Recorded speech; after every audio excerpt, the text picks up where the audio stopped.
Já em contato com a Isabel Mega, que está lá em Brasília, para nos trazer em detalhes um encontro que aconteceu no Palácio da Alvorada entre o presidente Lula e o presidente do Senado, Rodrigo Pacheco.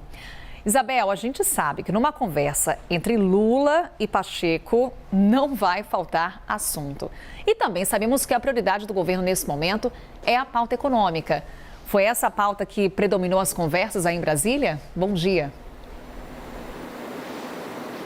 Oi, Carol, bom dia para você, bom dia para todo mundo que acompanha a gente aqui no Novo Dia.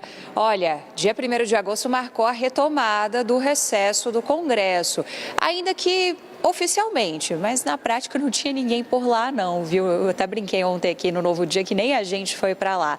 Mas ainda assim, foi a retomada em atividade plena na capital federal também do presidente do Senado, Rodrigo Pacheco, justamente a partir desse encontro no Palácio da Alvorada com o presidente Lula.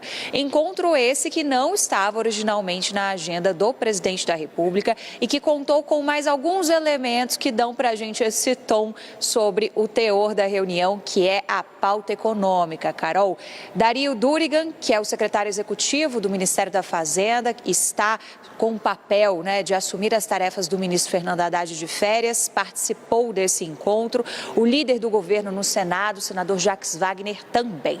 Por que esses personagens são importantes? Porque o Senado Federal e o governo, de certa forma, deixaram o dever de casa para essa volta desse recesso de julho.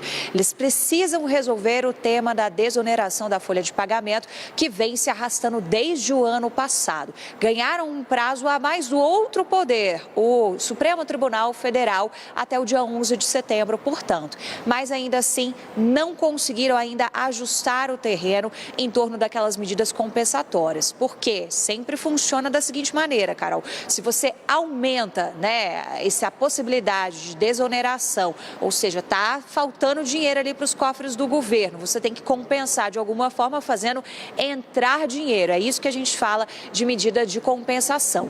O Senado Federal trouxe várias medidas, levou ali para consideração do Ministério da Fazenda, que devolveu dizendo que não seriam suficientes. Entrou com uma ideia sobre a CSLL, a Contribuição Social sobre Lucro Líquido, que não foi bem aceita no Senado Federal. Então foi nessa página que a gente terminou o primeiro semestre e é nesta página que a gente inicia, portanto, esse segundo semestre com ainda essa pendência a ser resolvida e com essas discussões acontecendo também nesses últimos encontros. Tem um outro tema que é bastante importante, que é o da reforma tributária. O texto foi aprovado pela Câmara, aquele texto que trata da regulamentação da reforma tributária.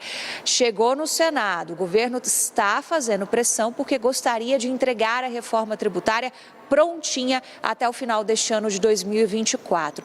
Acontece que é um calhamaço, Carol, são mais de 1000 páginas e as mensagens que chegam para a gente direto do Senado é que os senadores vão querer analisar delicadamente esse assunto. Então, o time do Senado não está tão ajustado ao time do Planalto e no meio do caminho a gente tem eleições municipais, o que acaba dificultando. Então, tudo isso está no bolo ali dessas últimas conversas. A eleição diminui ainda mais esse tempo, né, Isabel? E haja conversa aí em Brasília. Obrigada pelas informações. Daqui a pouquinho, Isabel volta com mais destaques para a gente.